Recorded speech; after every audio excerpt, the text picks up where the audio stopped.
Well, good evening, everybody, and this is a very special occasion. We are joined by Mark Sargent, and somebody that I've wanted to speak to for quite a long time, even though that I've been on Flat Earth for over 3 years. I don't think we've ever had a single word between us, although I have watched many of his shows.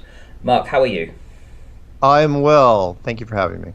No problem at all, and thank you for agreeing to actually come on. Actually, I didn't think you'd be so forthcoming, and yes, I'm happy to come on and have a talk with you. It was Sure, very refreshing. sure. Yeah. So how's things with you? I mean, I know that you've started a new show with Karen B. Yep. Would you like to have a little chat about that? Tell the audience about this, because if not many people know, obviously, since you're not doing the secret show anymore, Karen B and you are doing a little show together. Do you want to explain about that? Right. Yeah, Karen B from the channel Karen B, veteran flight. I can't speak for, Roxanne, probably, they're pretty close. She and I have been talking for some time, and we were kind of toying with the idea of having her come on and co-host Strange World. And so she did.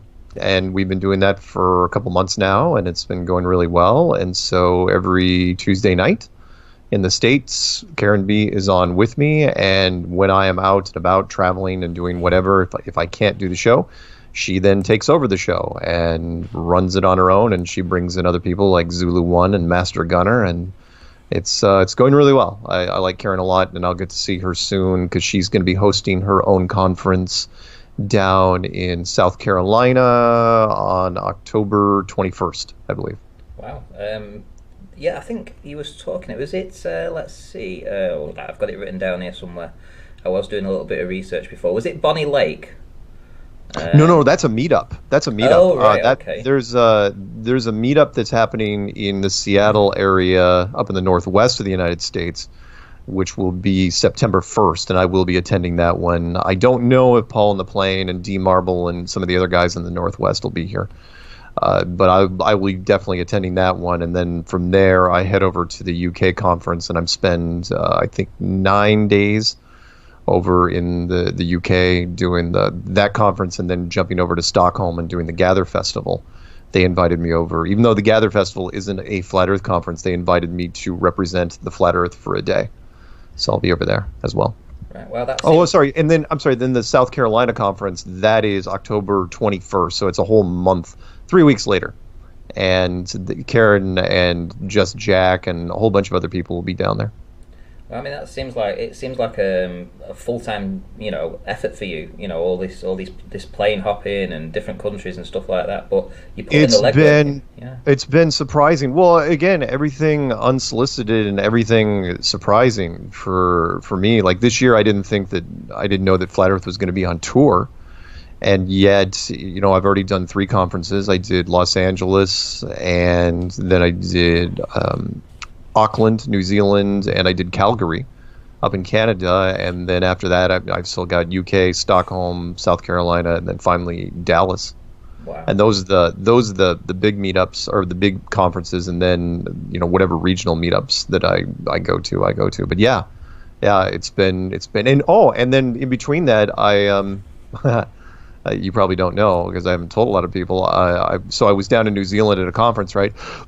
Came back to the States, and then I was invited because I did the Today Show down in Australia, but it was remote. And a company, a mobile phone company, contacted me about doing a commercial. So they flew me down, and I shot a commercial about a month ago down in Melbourne. Go figure. And so that's going to air in Australia, and then as soon as it does, you think I caught some hell for the documentary? I will really catch some hell for the commercial. Can you give us a little tiny sneak idea about why you might get a little bit of hell for that? Oh, because I got paid for it. That's why. Is that all? Oh, that's right. So it was a paid gig. I mean, this was not a small time deal. I mean, this is a big company, and where I'm holding up the phone, holding up the phone and smiling to the camera, and they recreated basically this behind me with a lot of other props, and but you could tell the writers that hired me, you could tell, because we've got Flat Earth members everywhere. The questions they were asking, only a Flat Earther would ask these questions. And so we've got people on the inside of this company, no question.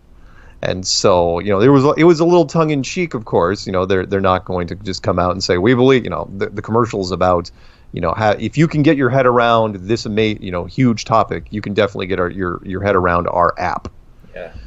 But that's what it's going to be about. And but it won't air in the States, but I think they'll put it on YouTube. So I'm trying to get out in front of this thing.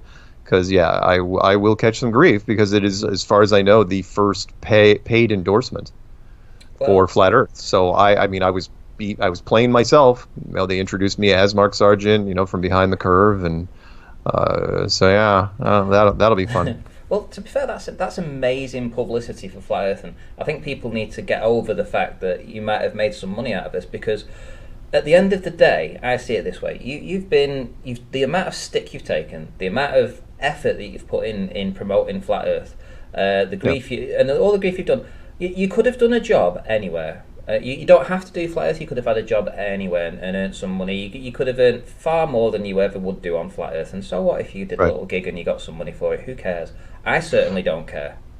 I agree with you. And plus the numbers, it's something that we've been teased about by producers for 3 years now. I mean, people don't remember that we were doing screen tests back in the beginning of 2016 for production companies that were thinking, because when something trends on the internet now, people want to take advantage of it, which is, and Flat Earth has been trending pretty solidly for 3+ years, to where it just keeps getting bigger and bigger and bigger.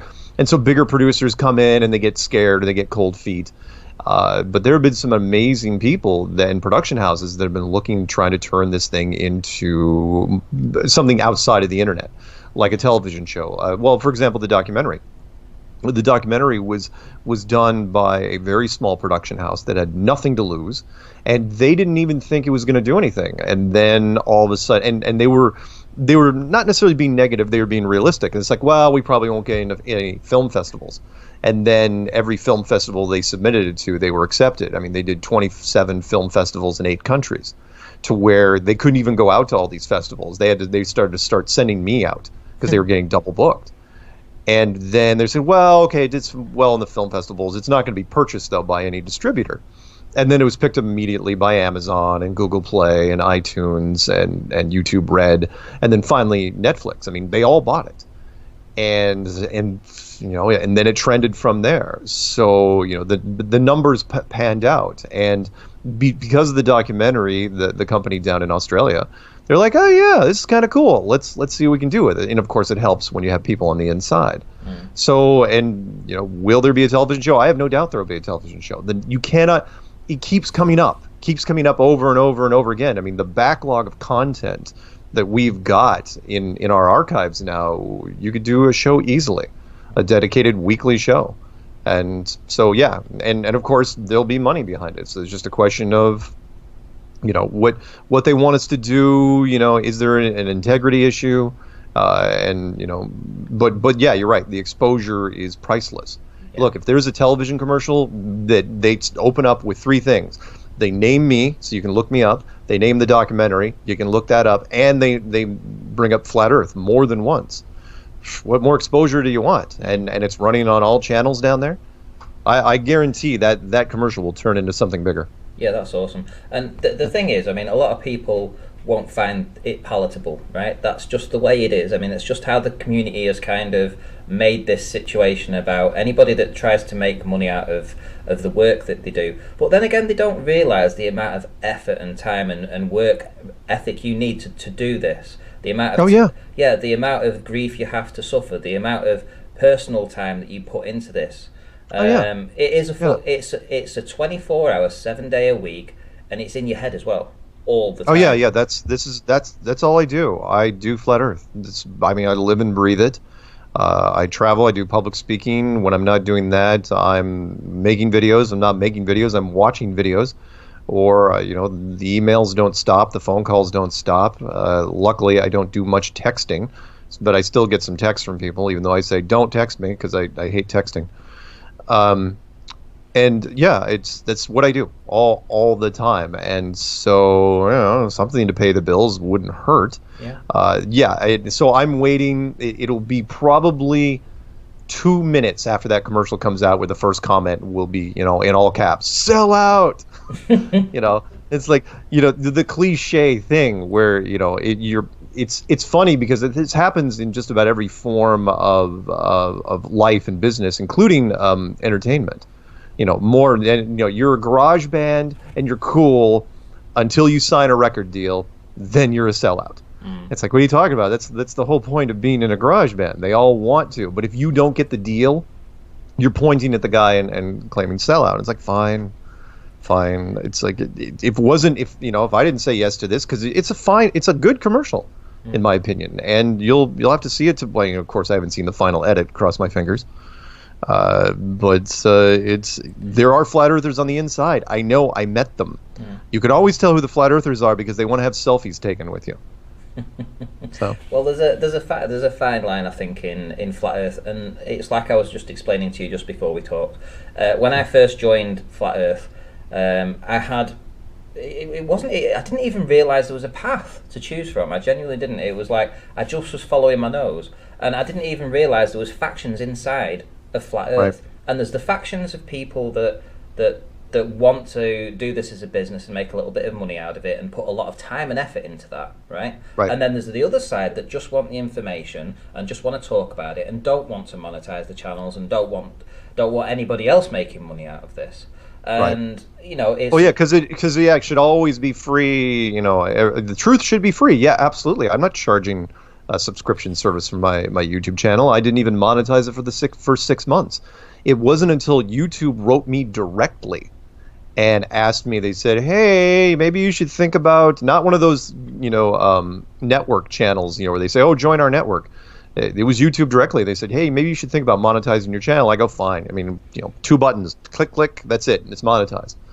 And, you know, it helped that I made enough original content because, you know, if you use copyrighted material, which I do in a lot of my stuff, you don't make a dime off of those because the nickels go to somebody else. Yeah. So. But it's all changed now. I mean, like a typical video of mine will get about 1,600 views from start to finish, and then the rest are just basically just people coming back for a 5-minute clip or just to respond to a comment. But what will happen is immediately as soon as the stream's finished or the video's been put out, I get a message saying that you can't monetize this video. And it has to wait till it reaches 1,000 views before they'll even consider it for monetization.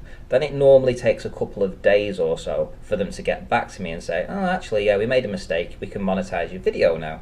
Oh, because that's part of the yellow flag system, right? Yeah. Where they say that we don't think your content's appropriate for monetization. That's right. But the problem is because I'm such a small channel, I only have 4,000 subscribers, and to get 1,600 views is immense. It's a real achievement for me to pull in that many views. But that means that the entire 1,600 views that people watch it from start to finish aren't actually. There might be adverts on there, but they're certainly not coming to me. I'm not getting any percentage of that because YouTube have said, no, we're not going to approve it. And what they wait for the interest to die down on the video, and then they approve it. Yep. And you can also do that. I've seen companies that used to do that with me before the rules changed, where they would throw like a full-blown strike, and the strike would slow. While the strike was on, the video was down, and they could stall up to 3 weeks to a month before it was retracted.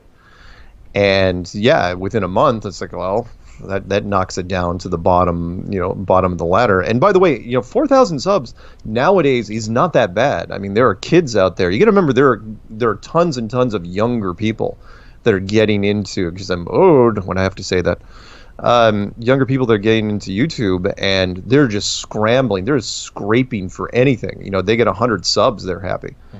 Any people that get, and of course, there's people that buy subs. I didn't even think that was a real. I didn't know, but it didn't surprise me when I first found out that you could buy subs, and likes, and even comments if you really want to spend the money. And so you see these giant channels that pop up because it's the whole famous for being famous. If you have 1 million subs, there's a logic behind it, which is, oh, you glance by it, 1 million subs, I should sub. People will sub default to it because they think, well, if a million, what's the old saying? If 1 million people jumped off a bridge, would you go jump with them? It's like, a lot of people would. Mm. Yeah. And so, anyway. I mean, go ahead. I've fought tooth and nail for every subscriber, I have to say. I mean, it's been I think this channel's probably 3 years old, or 3 years worth of content on it. And I had a previous channel too, so I mean, a few subs that I was on with that came over immediately to this, but it's taken a long time to actually get to 4,000 real subscribers, so I do appreciate every single one of them. One thing Right. I have noticed, though, is that these anti-Flat Earth channels pop up, and within a month or two, they've got 10,000, 15,000 subscribers. Well, again, I'm suspicious of quite a few of them. The only one I'm going to pick on right now would be Simon Dan, because he jumped way up there. In fact, I knew it was bad because we had some of our own dedicated trolls going after him. The normal, our everyday trolls were saying, who the hell is this guy? Like, there's a competition for trolls. And they were going into, if anyone wants to look up the records, and you can go to a site called Social Blade, and it will show you, way more analytics than what YouTube has. And there was these 3 days in particular where Simon Dan literally got 1 million hits combined on his channel every day for 3 days. And then it dropped down to almost nothing. There was this big burst of views. 1 million hits every day for 3 days. Come on. And and so he's got more subs than I do. Yeah. And for going against Flat Earth, and I'm sorry, his content is super boring. Yeah, it is. He has. I mean, there's not much there. I mean, yeah, his thumbnails are halfway decent, but it's the cliche. They say, look, you have to put a face. Nowadays, they say if you put a face on your thumbnail, it gets more hits. So whatever. Okay. But yeah. I need to put somebody else's face on my ones, and if that's the case. Well, no. All you have to do is put a face. Yeah. It doesn't have to be your face. Just has to be a face. You know me, I never put my own face on thumbnails if I can help it, because I'm so photogenic. But other people do, and and they say, "Oh, look at this weird looking." They usually take 1 or 2 interviews where I'm doing this, and it's scary. I did when I was doing the commercial, for example. We spent an entire afternoon doing still shots, which I loved so much, right? And I mean, they took hundreds and hundreds of photos, and at the end they're going, "Oh, you want to see some of these?" And it's like, no, I don't. I really don't want to see them. I go, "I'll take your word for it. If you like them, great. Get me away from the camera." So sorry, go ahead. What was the main thing that made? Well, what was the one thing that made you think Flat Earth? Of all the things that you ever, when you first started off, what was the thing that made you think, I need to look into this? Or was it just a case that you'd run out of things to actually I literally ran out of things to look at. The documentary was not a lie in that regard. I was bored. I was sitting in my place in Boulder, Colorado. I'd pretty much finished the internet, in my opinion. I'd looked at just about every conspiracy you could think of, and was bored. And so I just kind of glanced at it. Now, did it resonate with me right away? No, but I'm a big science fiction fan, so I love Twilight Zone and Outer Limits. In fact, I'm still finishing up the 90s version of the Outer Limits. That ran for 7 seasons. I didn't watch most of them because I was busy. But I liked the sci-fi aspect of, because Flat Earth, especially when you listen to the Matt Boylan story, it comes off as a really cool science fiction story. And that kind of resonated with me. I looked at it from a production standpoint. I go, wow, that is a slick, I go, it may be like a TV movie of the week and maybe not be a motion picture, but it's a cool story. I should look into this a little bit more. And the more I looked into it, the cooler it got, to where it really, really resonated with me. Now, did I think it would resonate with other people? No, I did not. I made the series of videos and I said, okay, I think it's a great concept. And not only that, but I think it's absolutely plausible, if not likely. And prove me wrong, and nobody could. So that's where it came from.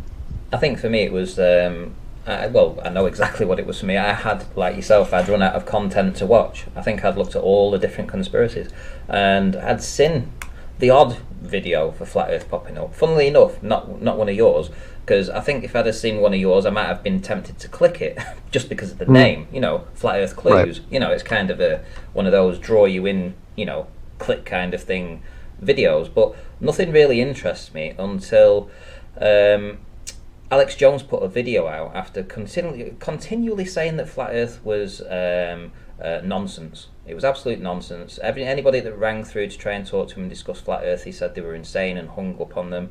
Didn't want to go near it. And the day before he put this video out, he was complaining that he'd just had his whole channel demonetized. Everything had been taken away, so he'd lost a few different people that were sponsoring the show. YouTube had took all the monetization away, and he was really fuming. The following day, a video came out by Paul Joseph Watson on the Alex Jones channel saying, what was he called now? Some guy, Eddie Bravo, I think it was. Eddie Bravo. Proves the flat earth. Eddie Bravo proves the flat earth. Well, being a big Alex Jones watcher of all his content and stuff, I'm like, that's a bit of a flip around. Why would they put that on? So I watched it. And to be fair, the content wasn't that great. I mean, what Eddie was saying wasn't super great, but it was enough to pique an interest. And the following day, I went back to watch the video. It had been removed. And Alex Jones had put a new video up saying, hey, I've got all my monetization back, woohoo!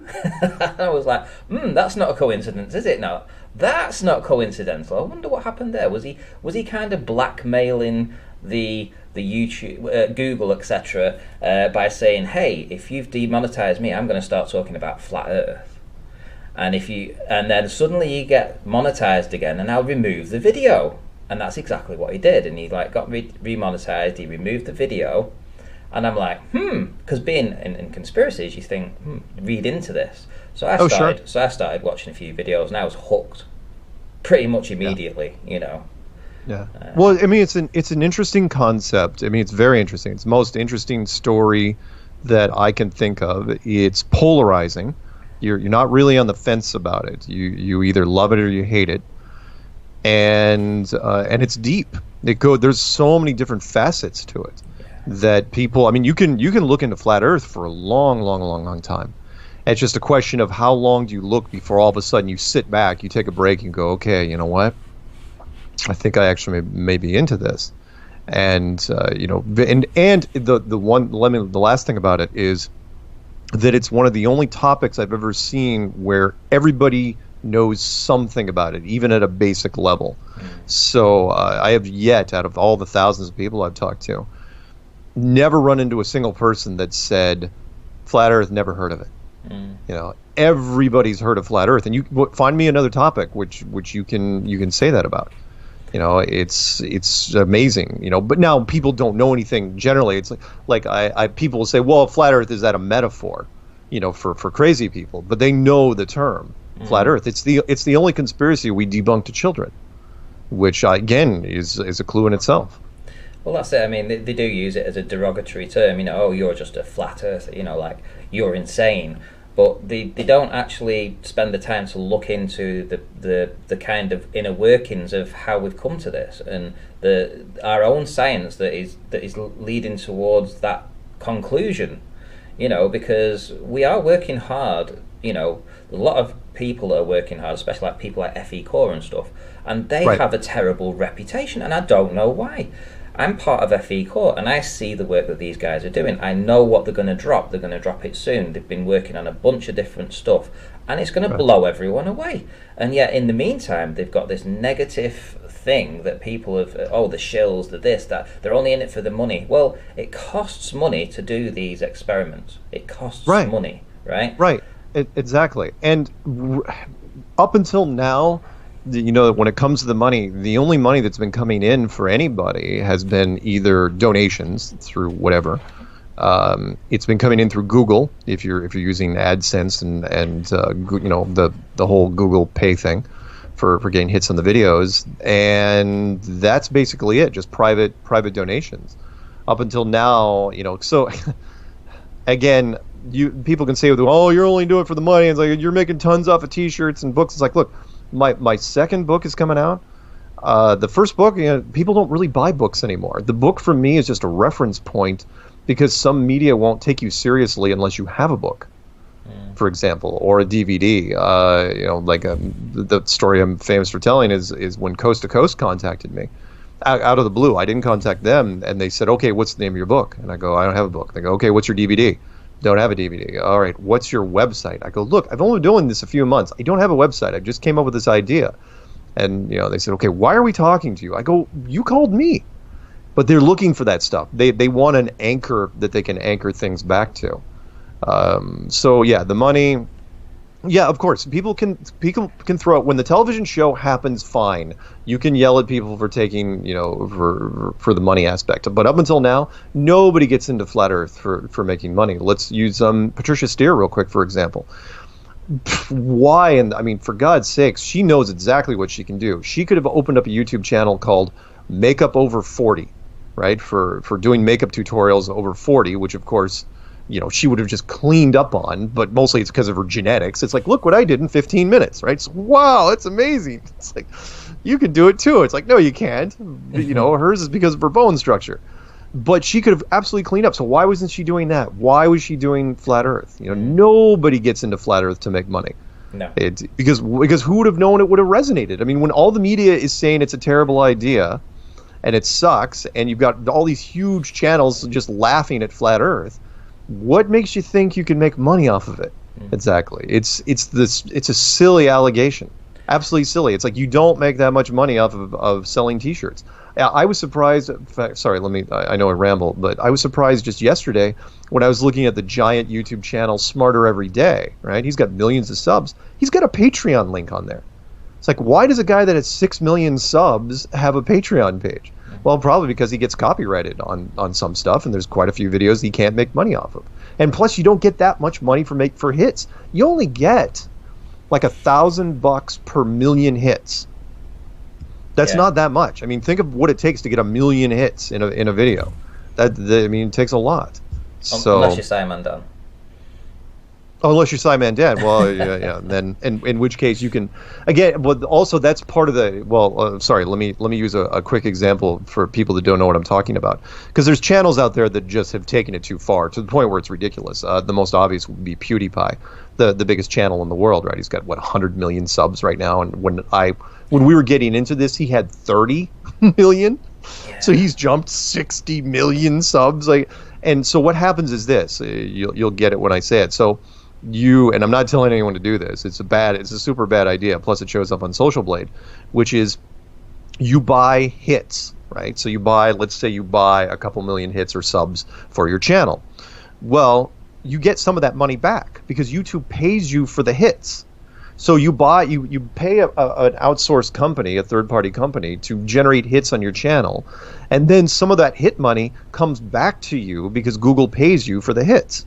Well, what do? You take some, and then some of those hits you get a reel, right? And so it becomes this loop. So when do you stop? So you take some of that money and you sink it back into more hits, which generates more subs, which generates more hits, and it just keeps going round and round to where all of a sudden it's like, oh, hey, I've got 60 million subs. Well, how many of them are real? And you got to remember, what's the comparison? I don't know. Justin Bieber and Katy Perry have, I think, 30 million each. And they actually create content. Here's the thing. If you have 60 million subs, you should be on national television all the time. You should be in movies. You should be on magazine covers all the time. But if you ever watch PewDiePie's channel, he does nothing. He trolls. He's literally a professional troll. That's all he does. He generates no real content. I mean, Katy Perry and Justin Bieber, they generate tons and tons of albums and songs and huge media appearances, and they're asked to do endorsements all the time. PewDiePie's asked to do nothing, and yet now he's up to 100 million. How? Well, 100 million subs. That's a third of the population of the United States. Isn't that more than the entire continent or the entire island of the UK? Isn't that? Yeah. What does he do? Doesn't do anything. Sorry. No, that's fine. I don't think he's number one anymore, though. I think there was there's somebody else overtaking him. I'm not sure who it was. Again, the point was there was this. I know who you're talking about. I don't even memorize his name because nobody knows this guy. Well, I mean, yeah, if you're under 20, you know this guy. But they were in this horse race. It's like what? Because they can generate subs out of thin air. They haven't capped the market already. They're asking for subs, and all of a sudden they get another 800,000 in a day, another million in a day. It's like, where are you getting these from that they weren't already subbed to you? Meaning the numbers have gotten so high, they're meaningless. They don't make any damn sense. They're too high. At this point, he has 3 times as much as Katy Perry. Katy Perry, the one of the highest paid singers in the world, and could sell out stadiums all day long. He could walk into a mall in America right now, no one would recognize him unless you were under 20, and even then they'd be like, is that him?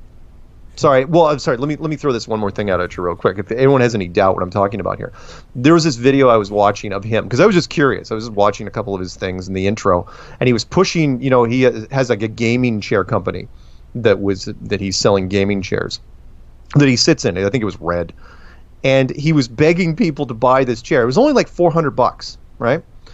And he was saying, if I can sell 100 chairs, they'll give me a price break, and I can sell them at a cheaper price. I'm going, you've got 60 million subs, and you can't sell 100 chairs? Come on, what's wrong with this picture? I know that kids don't have a lot of purchasing power, but come on, there's kids that could steal their parents' credit cards, and he could not sell 100 chairs. So no, he does nothing. And plus, he made that huge mistake, with the whole anti-Semitic thing, whatever. So, what do you think about this Logan Paul? Because he was obviously another internet celebrity who, I mean, obviously we knew his background, and a lot of us Logan Paul. When Logan Paul finally leaves this world, and I hope it's soon, he will not be missed in any capacity. He's one of those few people I can actually say the world would be slightly better if he was gone. He generates nothing but destructive energy, and he's an awful, terrible person. And I say that because of the whole the Japanese suicide forest issue that he dealt with, which is, if people don't remember, that what frustrated me from the Denver conference wasn't that Logan Paul was there, was that nobody knew who he was, because the Flat Earth crew generally, like the conference people, generally skew older, and his demographic is teenage boys. I mean, by that I mean like 8th graders. So what Logan Paul did was, do you remember? You old enough to remember the whole MTV Jackass show? Yes. Yeah. Okay. MTV Jackass, that's what kind of started the whole thing. And Johnny Knoxville and those guys, they had a successful television run and then multiple motion pictures. And then they retired before YouTube came out. So when YouTube came out, Logan Paul and his younger brother Jake decided they were just going to take that over and just do the whole formula and do Jackass basically on YouTube and punk anybody they could. And when they ran out of people to punk in the United States, they started going overseas. And the capper was when he went to Japan and went to a Japanese suicide force. The Japanese take suicide much differently than we do. And kamikazes, it's an honorable thing in some regards. And he was punking dead bodies there, and then filming it, and then not live streaming it, filming it, then editing, then releasing it on YouTube. And it was up there for a little while before everyone came down on him like a ton of bricks. And I'm sorry, it's just there's some lines you do not cross, and he was just an awful person. So when he came to Denver, it was disheartening, because I was one of the only people that did enough internet research that I knew who he was. And I was glad that when he made his piece against us, that he was so overt about it, because the last thing I want was him to be tied to us in any sort of ally sort of way. I mean, he's just there's some celebrities you want on your team, and there are others you do not. Bad celebrities. And he is definitely one. And remember, he's an internet celebrity. That's all he is. He's YouTube only. He'll never break out and do anything else. He's famous for being famous. Here I was thinking that Paris Hilton, was I thought that famous for being famous would go away with that, but apparently you can buy. Remember what I said? If you buy enough hits, if you buy enough subs, you're instantly credible on the internet, because it's like, oh look, I mean, I've talked to kids. I know this for an absolute fact, where they say, oh yeah, this guy's got 10 million subs. He's hashtag legit. I'm going, Why? Just because you read that number? That number makes him legit? What about his channel? Oh, I don't care. I just look at the number. It's like, oh, God. Well, Anyway. you made no bones about leaving the conference, though. On the first day, essentially, well, before even the first day. Before Yeah. the first day. Well, the thing was, not only was Logan going to be there, but he was going to be on stage. I had heard that he was going to have stage time, and again, I'm not going to pick on Robbie because he did what most producers would do, and that is he saw never waste a production value if you can get a hold of it. But there was a risk which I wouldn't have taken, not in a million years, and I don't think anyone else in the community would have done either. Which is because I knew what he was, and I knew he was just an awful person, and he was trolling us. There was a potential for him to go on stage and do something really, really bad. Now, luckily, Logan chickened out. Once he got up there and realized that even though he brought a whole bunch of his posse there, they were outnumbered 50-1. There was no way he was going to do it, and so he chickened out. He just dropped the mic and got the hell out of there, and then checked out of the hotel and to a different hotel the next day. In fact, never did come back to the conference. He was so I had to do it mostly for a statement to the community, which was, look, I care about the community a great deal, and there are some people there's some people you just do not want anywhere near because they've just got bad energy around them. And there's a whole bunch of other celebrities I could name that do the same thing. But he was definitely the one that got closest to us. And he didn't infiltrate us. He just came in and we let him in the door because we thought it's like, okay, well, maybe this time he'll do something positive. He's never made a serious video his entire life, ever. He made hundreds and hundreds of videos, never made a serious one. It's like, because he's going to make a serious one now. Now he's going to grow up at the ripe age of 24. He's gonna make a serious documentary about flat Earth and ask the tough questions. No. Nope. He was the perfect example of the old story, the scorpion and the frog, if you know that one. Yeah, I do. Yeah. So I mean, he was gonna sting us, and the only pain for me was I had to wait 3 months to see it. So when his piece came out and he made fun of Robbie, I felt bad because he torched Robbie in that video. Yeah. And it's like, oh man, and Robbie doubled down, and he was like, it's like, no, I think it'll be good. And it's like, I don't think so. Don't think so, man. So anyway. So we were talking a little bit, as I say, just before we went live, and we was talking about what your role, how you figure your role essentially is in this community, and what it is that you do, and how you go about promoting stuff. So, right. Would you like to talk about that, or are you? Sure. I am, again, you've heard me say it officially, I'm the freshman recruiter for the metaphorical place called Flat Earth University. I am the tour guide for the Flat Earth campus, which is I get you in the door. Usually, if you get into Flat Earth, there's a high degree of probability you're going to run into my stuff first.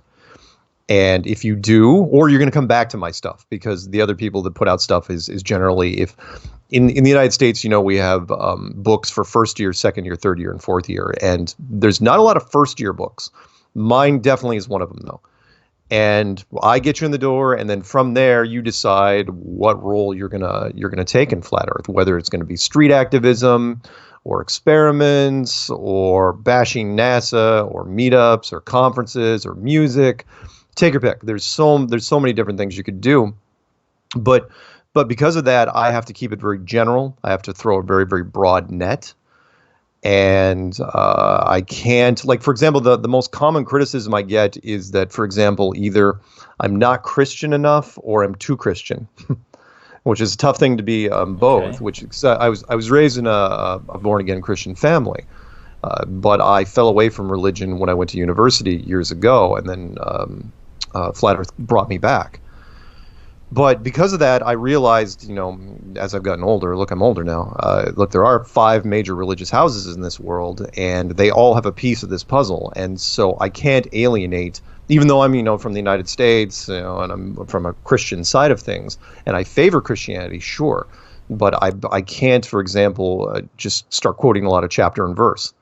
when I'm doing interviews, and because the media won't do it. Media will not talk to you if that's the case. I know this for an absolute fact because when I was doing an interview down in Los Angeles, California, and there was another company there, so I was being talked to by National Geographic, and then there was CBS, who one of our major networks. They wanted to talk to somebody, and I mean Rob Skiba was standing right next to me. Literally right next to me. They knew who he was. They knew what he did, and they would not talk to him. They went to Patricia, and they interviewed Patricia Steer for that segment. And initially they wanted Jaron, but that show you what I'm talking about. I mean, so they went. It's like, okay, they went to Jaron first. Jaron was a no-show. He didn't make it to the meetup. So instead of going to Rob, and Rob would have been a fantastic guy, who had already done part of the ABC segment, they went to Patricia. And that's because they said, well, okay, well, Rob usually specializes in biblical prophecy. So what I do is when I go out there, I mean, yeah, if somebody asks me about chapter and verse, sure, I'll quote it. Sure, you bet. Will I offer it right away? No. And that's taken mostly from, because I've watched the media over going all the way back to the 80s. They're athletes, especially in the United States. Athletes are notorious for, it's like when they win a championship, the cameras are right on them. It's live. And it's like, well, first of all, I'd like to thank my Lord and Savior, Jesus Christ, right? Which is fine. You want to say that, it's fine, but that turns off the media in 2 seconds. Like, look, my job is to get this thing out to as many people as possible. You want to get them to church? That's your job. I got to get them, but to get to you, they're going to have to go, they're going to have to use my stuff first to get to you. And that's how they get in. And a lot of people, I've heard this time and time again from the Christian community. They've never seen a recruiting tool as strong as Flat Earth is, because if it was built, if we are living in a building, if we're living in a structure, then it was built by someone. And at that point, you're splitting hairs. Are you talking about an advanced civilization, or are you talking about the divine? Okay, well, you got to pick one, and you go from there. So, sorry, it was my long answer. No, that's fine. That's fine. We were talking. Sorry, I was talking to Nathan earlier, and he wants to thank you for mirroring the QE advert. Oh yeah. Happy to do it. And by the way, that's another thing. What you were talking about, the camps. I know, of course, I can't see all of it in real time, but I know there's dissension in the ranks, and I know that there's people out there that, Nathan has evolved into the quintessential antagonist, which is fine. That's what he's taken. He's taken the troll tactics and he's used them against them very, very well, which is great. I wrote about that in the book. At the same time, there are other flat earthers that disagree with his methods. It's fine. On any campus, again, we're talking about Flat Earth University. It's a campus. It's an academy. There are instructors who disagree with each other's methods, and that's fine. I mean, that's art through adversity. How's that for a solution? Whereas, look, as long as we're all agree at the end of the day, we're still against the globe, I don't mind, which is why I used in the documentary the example of the Scottish Highlands, which you guys know very well, right? Yep. They hacked and slashed each other all day long and flew their own banners. The clans, did not get along. But at the end of the day, they all hated the English. That's the point here. At the end of the day, we all hate the globe. The only reason we're not more unified is because science has not put up a unified front against us. And so we're kind of like this restless army that has a few skirmishes here and there. We're just sitting around. It's like, well, we've got all this enthusiasm. We have to direct it towards somebody. So we kind of direct it towards each other. And Nathan is one of those guys that is going to generate controversy in the future for his tactics, but that's fine. Let me end it with this. I'd rather have him on our side than against us. Yeah. I mean, like I say, I think Flat Earth is mainly like a Marmite subject. It's like you either love it or you hate it. And even the trolls that come in, they like the Marmite. Think of it that way. because Yeah. they love The the troll. subject. We have a bunch of dedicated troll channels now. I mean, they're in there every week making videos, mostly because it's positive reinforcement, which is if you do, and I've seen this so many times, whether you do a pro flat Earth video, a neutral flat Earth video, or a negative flat Earth video, you get a lot more hits. If you've never done a flat Earth video before, you get a lot of activity, and your comment section goes up exponentially. I mean, there's not only do you get a lot more hits and maybe some subs, but the comments, oh man, the activity you generate in there. And that's production gold for a lot of people. There was a producer from a radio station I talked to a couple of years ago where at the end we were talking off air, and he goes, look, he goes, you got to understand, he goes, producers at the end, all they care about it, he goes, doesn't matter whether you love it or hate it, as long as you're talking about it. And that is so true with Flat Earth. You can't, find me someone that says, Flat Earth, I don't really care. It's like, what? Yeah, you absolutely do care. I mean, you can tell, but it's like, they either have a ton of questions, they want to throw some insults at you, or they're like, yeah, you know what? I'm going to look into this, or a combination of all three. Usually it's all three. They make fun of it first, and then they look into it second, and then, then they're promoting it third. So, what do you think about these trolls that well, I say trolls, they're not trolls, but these people that just keep coming around Flat Earth and have always got are always anti-Flat Earth. Doesn't matter where they show up, they're always there. The 5 stages of acceptance, which you hear about in psychology a lot, 5 stages being denial, anger, bargaining, depression, and finally acceptance. There's no timetable for these 5 stages. And so there are a bunch of people out there that get stuck in the denial/anger stage. They're not going to come out of it until the peer pressure is so great that they can't help it, where they finally just resign themselves. Not until mainstream comes at them and says, by the way, it's actually flat. They're gonna stay fast to their beliefs, which is fine. I'd rather, what I try to tell people is, like, people that make videos against me or other people, I said, look, I wish I had 1,000 more like them, because as long as they're doing it, as long as they're hating you every week. They're generating the metrics. I said this in the book, where I said, look, I came up with this years ago, which I said, it's kind of like shooting wooden arrows into a bonfire. From a distance, it looks like you're actually doing something. It looks pretty productive, right? But at the end, you're just adding wood to the fire. That's all they're doing on a regular basis. And I tell them, I go, look, you want to hurt Flat Earth? Don't talk about it. They can't help it. They have to talk about it. They're compelled to talk about it. And so it's like, all right, no, you were warned. Yeah. I'm trying to find a midpoint, somewhere where the globe earthers can come in and tell us flat earthers why we're wrong. Bring your evidence to the round table and tell the flat earthers in the chat, do a presentation, tell us something. Coriolis effect, tell us about it. Tell us about it. Tell us about the molten iron core. Tell us how we went to the moon. Tell us all these different things. Tell us about gravity. And I want them to come in and do these presentations. And to be fair, the Globers have stood up and they've come in. It's whether they stand up to the scrutiny of what they bring. And what I'm finding is, and I think they're probably understanding this too, is that there really isn't any scientific proof for what they're claiming. It's all just so stories that they were taught at school. Right. Well, I mean, reinforcement is such a powerful thing. If you're told something, you've heard from my clues and other people mentioning, it's like, look, you show a globe, even if it's a toy globe, to a kid in a classroom. I'll use the American flag as an example. Over here in our school system, we have, in the corner of every class, we have an American flag. And it stays with you, all the way through your high school, 12 years, roughly.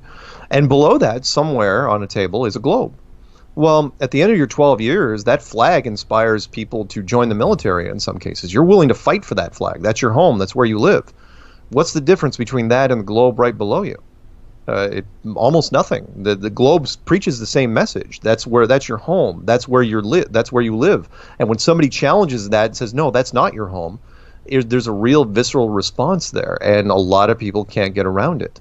So, and when it comes to the people that that come from the science standpoint, one of the quotes I like to throw out there, not that I should use Neil deGrasse Tyson too much, But one of the most arrogant things I've ever heard was when he said that science is right whether you believe in it or not. And I said, well, that's fine unless we're talking about the scientific events that have to revolve around money. When they rush products to market because of a timetable or because they need to make profit, right? Like lead paint, lead gasoline, DDT, and all the other forms of DDT. Asbestos, that's a fun one. Oh, how about all the scientists that lied and said that for money and said that cigarettes were not bad for us at all? Science cuts corners. Look, scientists are just men like anybody else. They can be corrupted just like anybody else. Don't tell me there isn't a conspiracy in science. Of course there is. There's a conspiracy in every aspect of our life. And I throw that at people all the time. I go, look, we all know that this world is basically built on lies. And this is not trying to be a depressing thing, but come on, can take your pick. There's conspiracies in politics, business, sports, entertainment, journalism, and science. Don't think that that's not possible. It happens all the time. It's just a question of there's a little imaginary line we draw on the ground, and we say, okay, these are the conspiracies I'm willing to look at, and here's because they're acceptable conspiracies. And the other ones, whoa, that's just too much for me. It's almost like a drug in some way. You just can't take anymore because it depresses you. So yeah, whenever people come back and claim things in the name of science, it's like, yeah, but science isn't infallible. They've made mistakes over the year. In fact, I'm going to try to open my speech this year with the coelacanth. You know about that one? No, tell us. There's a fish. I'm not going to spell it for you real quick, but it was a fish that was fossilized, and every scientist in the world, absolutely, guaranteed, said that, oh yeah, it's been dead for 68 million years, dead, gone, forever. 68 million years is a long time, right? Yeah. Until they caught one off the shore of Africa in the 1930s. And even then they're like going, well, it was just a fluke, blah blah blah. It's like, oh, and then they kept catching them, and I think they've got up to, I think I was looking at the wiki thing, like 90 of them now, at this point. So the question is, if you were absolutely 100% dead, put in a certificate you can frame wrong about something this huge, saying that oh yeah, this species of fish has been dead for 68 million years. But yet they're still out there now. What sort of credibility does that put into anything else you say about anything? About carbon dating, about the Big Bang Theory, about dark matter, about evolution? How in the world? In fact, that should have just destroyed evolution in some ways, because the fossilized remains look identical to the fish. They're out there now. And here's where it gets even weirder. If you would, let's say they didn't catch it in the 1930s. Let's say they waited until like 2015, right? Until they caught one. Well, in 2014, if you would have said that, oh yeah, my buddy caught one of these things, off the coast of Africa, they would have laughed you out of the room. They said, of course, you're an idiot. These things have been dead for 70 million years. So so when Brian Cox comes out, from your neck of the woods, and says he's so against flat Earth, he won't even address it. He says it's a myth. He says that nobody actually believes in it. Nobody's ever believed in it. It's just a fairy tale that was made up a long time ago. And so I pull up this big thing, this montage of images, these drawn images, and everybody drew the same freaking thing from every culture and every country. So why did they all draw the same thing? Did they all believe in the same myth? Was there this cross-cultural fairy tale? No. It's similar to the Yeti story, and also going on from that, I watched a documentary, well, not even a documentary, it was more of a YouTube video about 10 minutes long, and it was about this biologist that had tagged this 9-foot great white shark, and they went to track, they found the tracker on it, washed up on the beach, and when they downloaded the information from it, they found that this shark had, at 1 minute it was swimming near the surface, and then in a matter of just a few seconds had gone from at the surface down to about 1,500 feet depth. And instead of it going colder, it had warmed up, and it had stayed in this location, deep depth, around that location for about 9 days. And then, obviously, whatever ate it got rid of the waste, and out popped the tracker, and the data was able to be recorded. Turns out, I mean, what can eat a great white shark? Oh, I know what you're talking about. Yeah, I know what this is. What could eat a megalodon? This is... Well, okay. Maybe. Yes, I'll throw a couple alternatives because that was also another one. The giant squid, for example. The giant squid could have done it. The megalodon could have also done it as well. There are species out there that we don't get to classify because I think whoever finds them, they don't survive the encounter. The giant squid, for example, we still have never found one. Officially, we have never found the huge giant squid because they are impossible to catch. The only reason we even knew they existed at all, up until the whaling years, we thought they were myths. We thought they were just, the sailors getting drunk and telling stories. Only when they started whaling sperm whales that would come to the surface, they saw the sucker marks, because the sperm whales will actually do battle with them and eat them from time to time. The sucker marks on the sides of the sperm whales were the size of garbage can lids. And they were going, wow. And they were extrapolating and going, this thing's huge, right? But yet these things were still battling. Basically as big as a sperm whale. They were basically arch enemies. So, but they're still myths to this day. Not myths. They know they're down there. They can't find one. I mean, the giant panda was a myth until they found one. The billy ape, which is a 6-foot tall chimpanzee, they only found that like 5 years ago. Totally a myth. It's like, the gorilla was a myth before. There's some species out there which avoid humans like the plague, and I still think there's species out there. I think there's a species of cobra, for example, in South America. I call it the Goliath cobra. I just came up with a name for it. Because I had heard the stories where I think that, if you're an explorer going through the jungle and you come upon one of these giant cobras, what do you think's going to happen? Yeah. Are you gonna be able to go back at home and say, oh yeah, I found a Goliath cobra? No, you're going to get eaten. I'd like them to go Yeti hunting one day. I hope that I do think they are more likely to be real. For sure. Oh yeah, but the question is, there's some sort of primate, no question. The question of what abilities do they have? Because they're really fast, then they're really wary of people.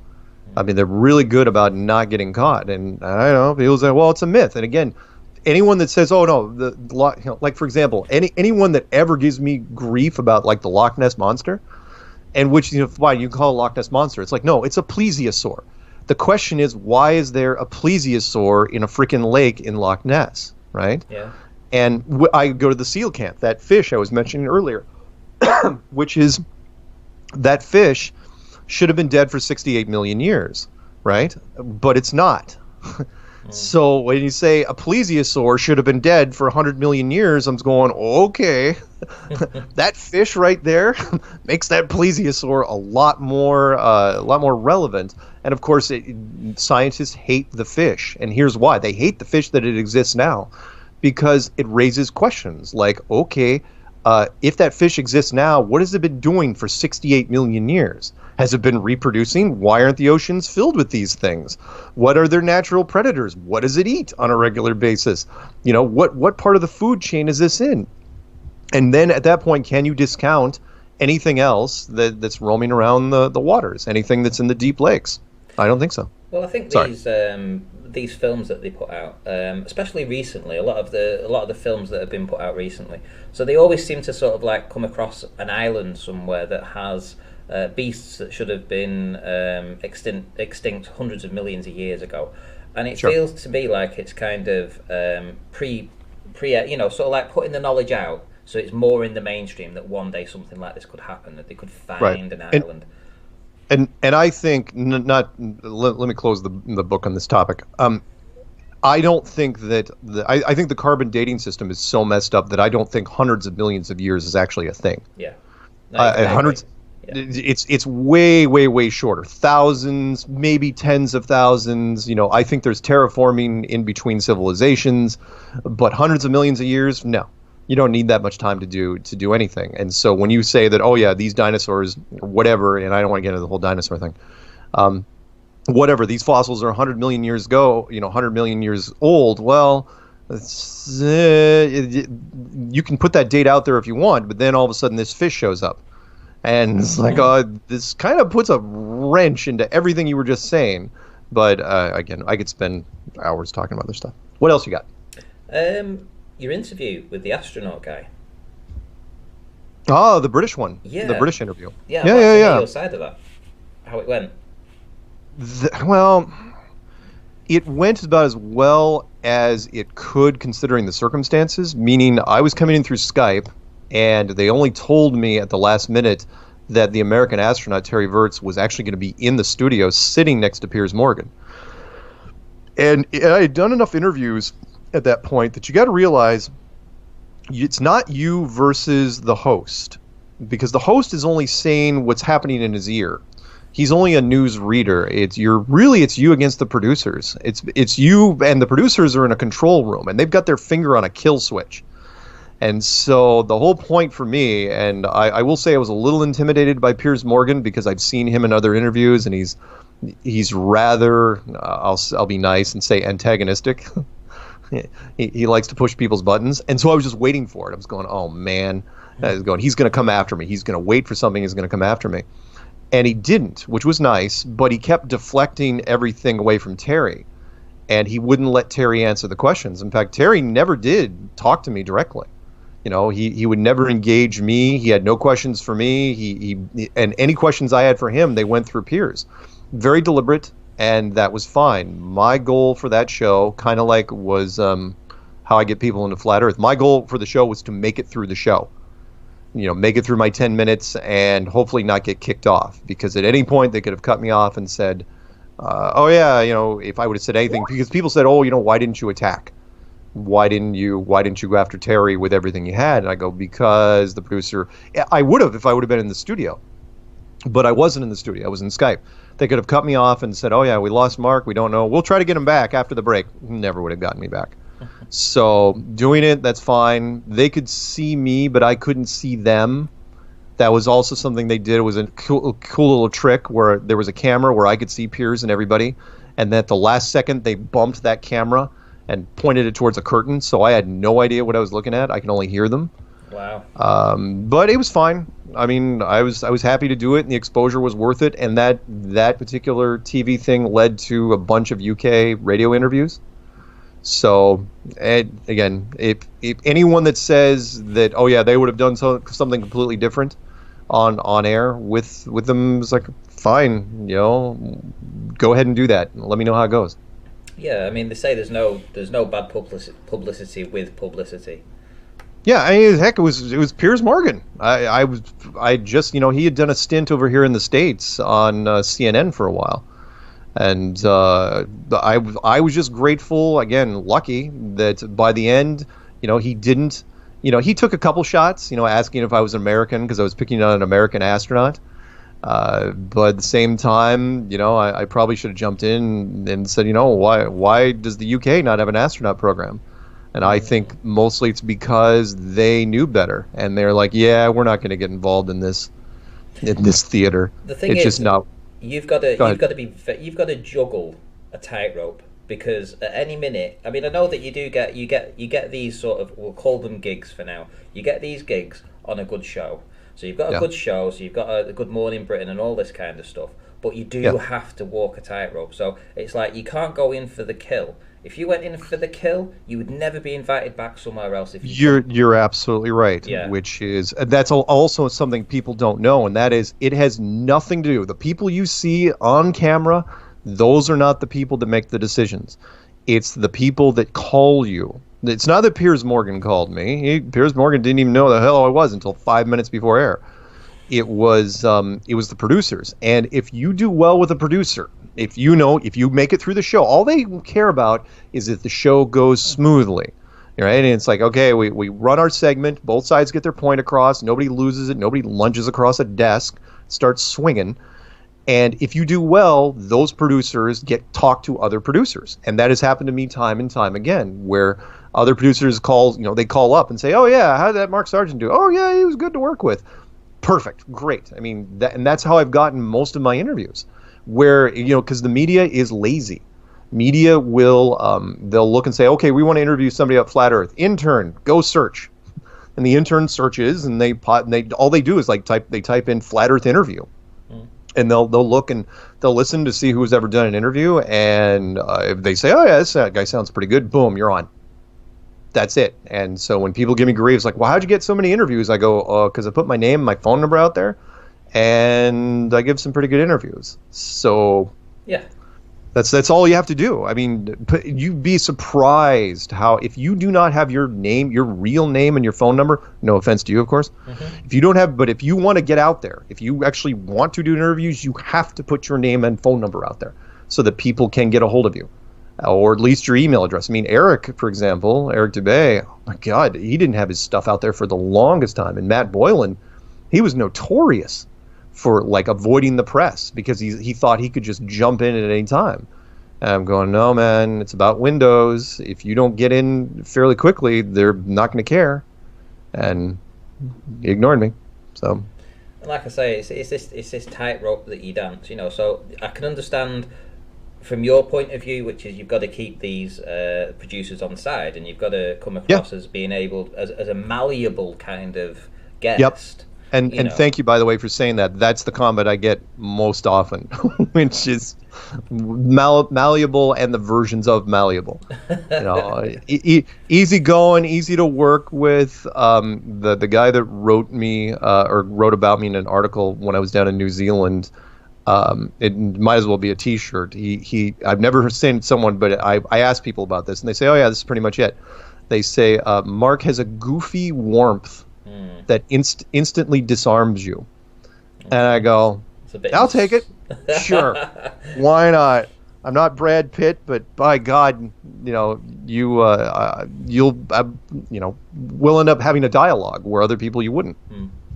But yeah, so I think from the Flat Earth community, we have to understand the situation that you're in. I mean, I do. I understand that situation that you're in. So I understand that you can't go for the kill every time that you're in there. No. And why would you? That's why you have, like when you're talking left wing or right wing, why you have right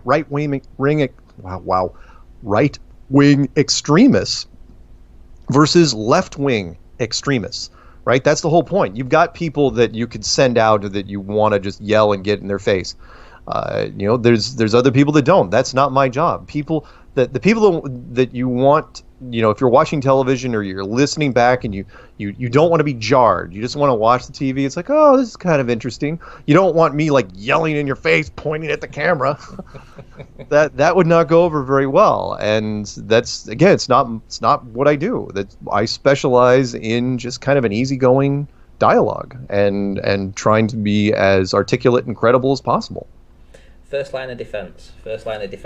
Bring people in, and then it's up to the rest of the community how they find their way around Flat Earth, like you've said. It's entirely which is why, so far we've been really fortunate where we haven't come off, even during the conferences, we haven't come off as this fringe cult. We're not chanting or wearing robes. We don't have a compound or anything like that.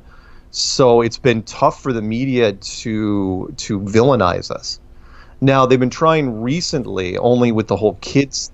Oops, sorry. Hang on. Sorry, I don't know who. I think it was a solicitor that was calling in.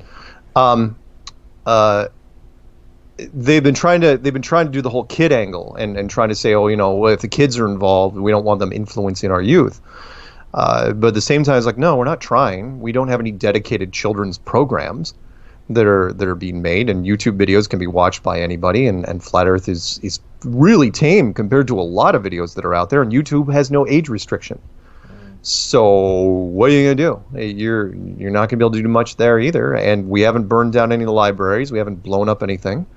So far it's been really, really smooth, and I hope it continues like that. Yeah, and what would you think is the easiest thing to debunk? I mean, for me personally, it has to be NASA and the moon landing. Oh, you mean if you're going to go after something? Yeah, if you had to go after something, a couple of things. Obviously, I think I believe Yeah. In personally fact, NASA. I'll drop something into chat right here for you, which is I send this to people sometimes. Which is NASA is the easiest thing to debunk in the world. The shot I just sent you was just a random image I'm looking at from Apollo 12, right? And I show people this image, right? And this is an actual shot from NASA. I say I can find at least 6 things wrong with this image, and I can talk about them for 2 minutes to an hour if you want me to. The question is why, and then I ask them, I go, how many things can you find wrong with this image? And it's a trick question. There shouldn't be anything wrong with this image at all. It should just be, it should be as is, but there's a lot of things that don't make sense from a photography standpoint, from a physics standpoint, from an engineering standpoint. There's tons of, Apollo aged horribly. And the whole moon mission really helped us in the end because people have been tearing apart the moon missions ever since they stopped in 1972. So ever since then, people have been, they used to go to UFO conventions and say, oh, yeah, there's something wrong. And of course, the stories came up that there's actually aliens on the moon and different little side roads. But in the end, it helped us because there was always this doubt in the Apollo program. And I doubted it, too. I just couldn't come up with a good enough reason why you would fake it. Why fake Apollo? Why would you fake the moon mission? And only when I got into Flat Earth did I have a reason that was good enough for me, which was you didn't want to fake it, you had to fake it. Because if you don't fake it, eventually you're going to have corporations, the major military contractors, somebody's going to go up there from the private sector and try to make it to the moon, and then they're going to realize they can't. And so you have to militarize space, you release these images and hope to God they age well. They aged about as well as they could, and then the internet came on, and now we're to the point where we're sharing details instantly back and forth to each other, and it's all unraveling. Yeah, Paul on the plane's pretty good at dissecting them. He did a presentation on, I think it was episode maybe 15 or 14, he did a presentation on why we didn't go to the moon, and he used, I think that image was part of that. But lastly, I want to talk about, do you believe in the simulation theory? Am I right? Or I do. I talked about it in the last chapter of the book, again, which is coming out next month. In fact, I'll drop, just for you, I will drop in the cover for this thing. It's not out yet. Oh, right. Okay. So this will be. But I will drop in the cover for you right about here. And come on, get in there. So is this an exclusive? Is this an exclusive? This is an exclusive right there. There's the cover of the book. I do talk about it because remember I'm a tech guy and I was in the tech field for decades. Oh, I cut my teeth on it. That's really what I did for a career. Not only did I do game production, but I also did time and attendance software training, and then I did internet research. I was always in tech in some way. And what I try to tell people is if it is flat and it's enclosed, there is a high degree of probability, and mainstream science will jump on this as well. There's a high degree of probability that it's digital, that it's some sort of simulation. Now, does that make any difference? Not so much, because the average person can't understand it anyway.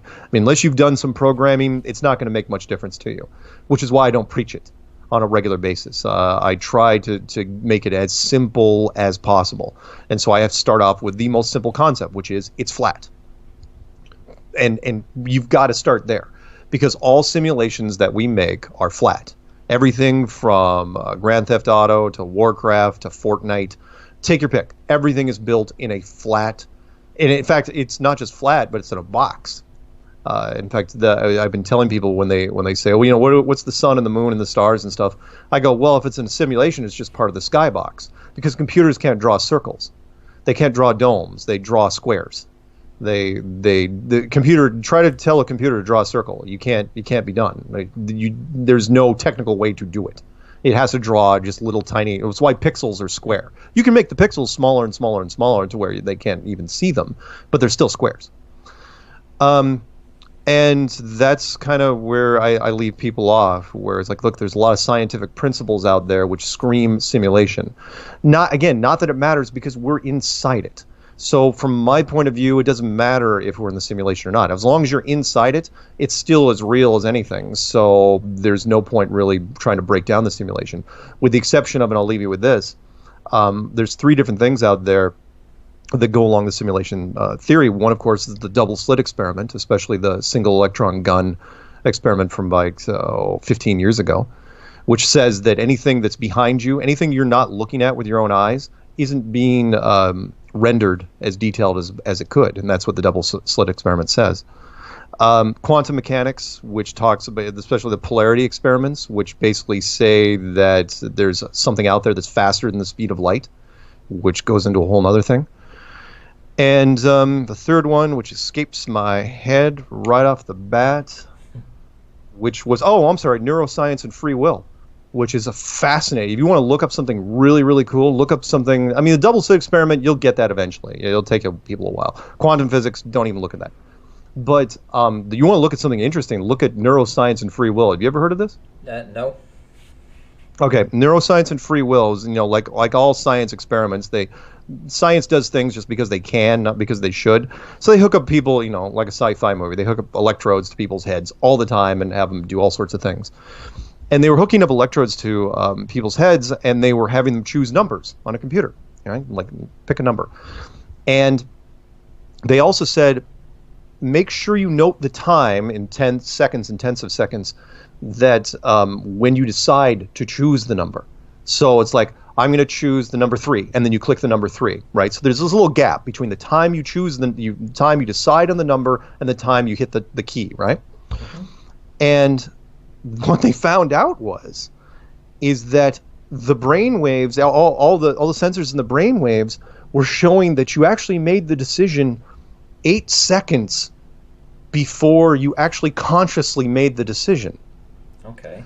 So it's like you think of a number between 1 and 10 right now, right? And you say, we'll just say 2, right? 8 seconds before you even decided that it was 2, your brain was already processing that. So you're thinking, wait, that's not possible. That just screams predestination, right? And science had a real problem with this. And it's out there. You can look it up. It's on Wiki. They have a real problem with this because science doesn't believe in predestination, which means that let's leave it at this. It's not that you may not just be in a simulation, you may be in a simulated movie, meaning why would you be in a simulation that randomly where all the choices, you're doing them on the fly, kind of like a pre-record versus a live thing? Why not just pre-record the whole thing? That way you can make all the choices in advance. You leave nothing to chance. It's kind of, goes into that whole, parallel future things. And that is, to use a line from The Matrix, you didn't come here to make the choice. You already made it. You're here to understand why you made it. And science has found this. They found this out there with their own tests. We didn't come up with this. They came up with this. So, yeah. Do I believe in some sort of simulation thing at the highest levels? Yes. But do I delve into them that much? No, because most of the people that I talk to, they have a hard enough time just getting their head around, getting their head around flat Earth. Mm. But that's where it starts for me. And then after that, it's a physical flat Earth, no question. From the inside, it's absolutely physical and real. And with most people, I say, that's where you should probably stop, because that's, outside of that, it's mostly speculation anyway. Do you think there's a conspiracy that's greater than flat Earth? Do you think there's the hollow Earth, for instance? No, I don't think the hollow Earth is greater than flat Earth, because hollow Earth is just part of it. Hollow Earth is under it, which means can previous civilizations that lived here before us, and we all know they're out there. We've science just doesn't want to talk about the sunken cities off of Japan and India and the Bosnian pyramids and the real pyramids. We know that there's been civilizations that have lived before us. The question is, where did they go? If there were any survivors, did they mingle with us or did they go underground? So could there be a hollow Earth thing? Sure. Is hollow Earth bigger than flat Earth? No. But the only thing bigger than flat Earth is the afterlife, which is what happens outside. And I'm not saying after death. I'm saying what's outside of here. That's the only thing bigger than flat Earth. What's outside of our world? Because whatever it is much, much bigger than what we have now. Yeah, I think this is a meat suit essentially. Right. Whatever we learn here is just a drop in the ocean to our potential and where we're going to end up. I definitely agree with that. I believe there's an unlimited universe outside of here. And this world is 99.9% conflict. It's almost inescapable. It doesn't matter how rich, how powerful, how beautiful, how talented you are. You always have some sort of conflict, always something to complain about. Isn't that a little odd? And it only happens with human beings. This world, if you took out human beings, would run absolutely flawlessly all the time. And we're the only ones that have a problem with it. So, again, I think it's kind of like a wildlife preserve, like a meat soup, what you're saying. Yeah. I remember as a kid being told that animals can't think really. They're dumb. They don't do anything. They've got no intelligence, etc., etc. We're the only ones with intelligence. But as time has progressed, and we've obviously got YouTube and stuff, you actually see when you watch these animal videos and such that they are conscious, absolutely conscious, and they care for their family and their friends, and it doesn't matter whether they're a wild animal, a dog, cat, horse, lion. It doesn't matter. They've all got this inner feel. Especially some of the creatures, the dolphins, for instance. There's another one. Of course. These are highly, highly intelligent creatures, just in a different body. But it's clear that they do have a capacity to think. Yeah, I would agree. Maybe one day, or maybe we won't be allowed to develop that technology, which is, can you read the minds of other creatures, and then find out exactly how far, where the differences are. I don't think we'll ever be allowed to go that far, because I think it leads to some of the keys to this world, and we're here to learn something, but we're not allowed to cheat. So, but yeah, I agree with you. I think there's some fantastic life forms, but they, again, not to use a line from The Matrix, they all seem to develop a natural equilibrium with their surrounding environments, and we do not. Exactly. Right, well, Mark, I'm going to wrap this up. So is there anything you want to talk about before another couple of minutes? Just anything you want to talk about, where people can find you, what shows you're doing, where you're going? Yeah, just Google Flat Earth Clues. My little podcast is called Strange World. It's on Truth Frequency Radio. The books are called Flat Earth Clues. In fact, the second book is going to be Flat Earth Clues, End of the World. The first one was called Sky's the Limit. And I will be, the next public things I'm doing are Seattle. I'm going to be at a meetup down at Bonnie Lake. There's a promo for that on my website. That's going to be September 1st. I'm going to be in the UK from the 7th to the 16th. I'm doing the conference there. I'm going to be doing part of the Globe Light Tour. Then I'm going over to the Gather Festival in Stockholm on the 12th. I'm coming back for Flattoberquest, which is Flattoberquest? Is that what it's called? Flattoberfest, which is Karen B's conference, which is going to be in South Carolina, October 21st, I believe. And then finally the big conference in Dallas, Texas in November 14th and 15th. Okay. Oh, and seeing as you actually mentioned that, because I actually forgot about that, the tour. So there's going to be a tour-a-thon this Saturday and Sunday. So yep, I'm part of it. You're a part of that, yeah. So yep, I'm gonna be on the Karen B part, because I don't generally do live streams for security reasons, and I will be doing it with Karen for a couple hours, I believe, this Saturday. Wow. We've had a massive super chat, actually. Thank you very much from Sam Hain, who's just dropped $100 in. Thank you very much. Thank you very much. Nice. Really do appreciate that. So this 24-hour, this is a 24-hour tour-a-thon, and it's going to be a bunch of different channels. So I know that you and Karen B are scheduled in for 2 hours of that, or so I believe. And then hopefully we're going to get channels like Globebusters, Jeranism, Deep Inside the Rabbit Hole, whole bunch, all the channels that people are familiar with to do a little segment.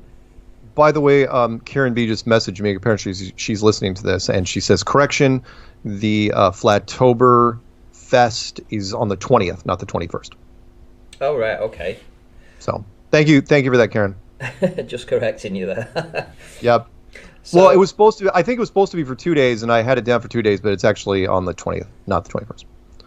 Cool. Well, as I say, this 24-hour tour-a-thon, it's to help fund the Globe Light Tour. So there will be a bus that's essentially travelling around the whole of the UK, and then it appears, or it's going to be a relay once it gets to Europe. Are you aware of that, Mark? I am aware of that. Sounds really cool. Ambitious.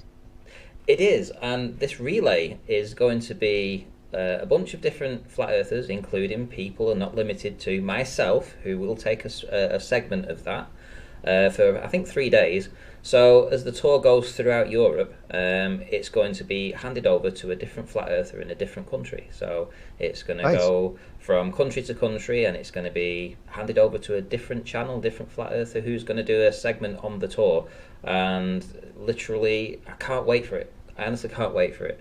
I Cool. know the Adam Meakin, he'll be doing a stint on the tour. I think Jaren's doing a stint on the tour as well. So literally, it'll be just Jaren driving the van for 3 days and stopping off in a different country and telling people why the Earth is flat. Nice. It is. It's a bit ambitious, but they need funding for it essentially. So this is why we're doing this tour-a-thon, to try and get some money together so that they can afford the fuel for the journey, because it's going to take a lot of fuel to do that trip. I bet. I bet. So anyway, thank you for stopping by there, Mark. Yeah. Appreciate it. Happy to do it. I hope I wasn't too brutal with you. No, it's great. Are you kidding? I really seriously after the amount of these I've done, I'm just looking for dialogue on a regular basis, and I'm actually I look forward to these. Yeah, well, I'd welcome you back anytime that you would feel like stopping by. Okay. In the meantime, I have to thank you for stopping by and taking this time out to have a little chat with the audience and let people know that you're still here and doing your thing. And there we go, big thumbs up. Thank you very much. No, Right. thanks very much, and everybody out there. It's going to be a fun rest of the year. Big finish for 2019. Good stuff. So going ahead later on the week, I'm hoping, fingers crossed, to get a couple of presentations in on Friday. So hopefully one from a flat earther and hopefully one from a globe earther. So stay Cool. tuned for that. And I might do a bit of a chit chat, flat earth chit chat this time on the weekend. I'm actually in conversation with a globe earther who doesn't have a YouTube channel, but he's very keen on being the globe earth voice for their participations on the discussions, including the aftermath show and any chit chats that go ahead with the globe side. So that's all in the works, and hopefully I'll have some news for you with that for next week. So thank you everyone for stopping by. Thank you, Mark, and I will see you all in the next one. All right. Thanks, man. Bye bye. Bye.